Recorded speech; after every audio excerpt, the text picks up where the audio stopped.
Hi everyone and welcome back to another episode of The Legal Diaries. So in my last vlog, David Amos joined me and we discussed ways in which you can make the most of your LPC. Now today's video is going to be discussing ways in which you can make the most of your undergrad course.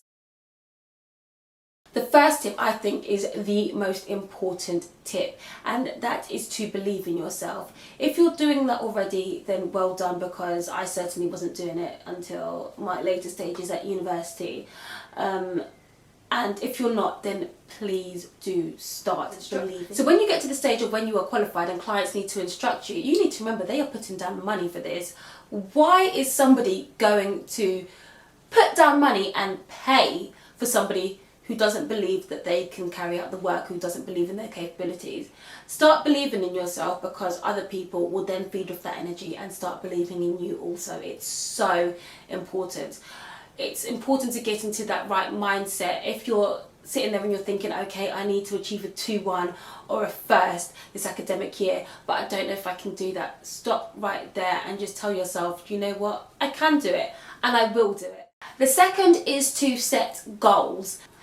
For instance, you could say to yourself, I am going to set myself the small goal of doing 2 applications in a month or 2 applications in a week, whatever works for you. You know your own pace. But so long as you set yourself those small achievable goals, you'll be more likely to actually work towards them and achieve. So the third tip that I have for you is to network. Now I know this is something that you have probably heard a million times over, but I cannot stress the importance of networking. You have law fairs, you have the Law Society, you have guest speakers that come in, and don't forget to also network with people that are on the same level as you. So by that I mean your fellow student.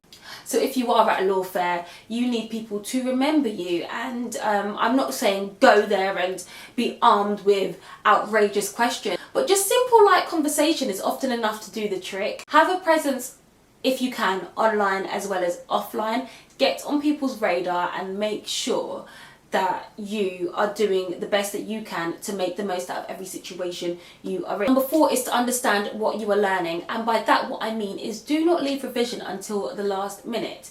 Try and learn as you go along.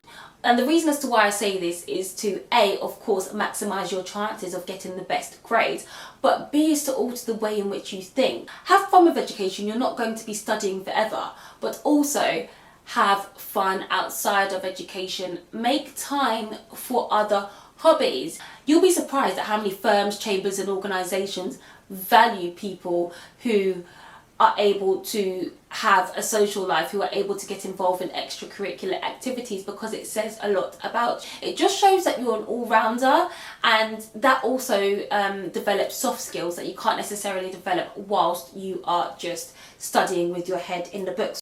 To summarise, believe in yourself, set goals, network, understand what you're learning and enjoy the process.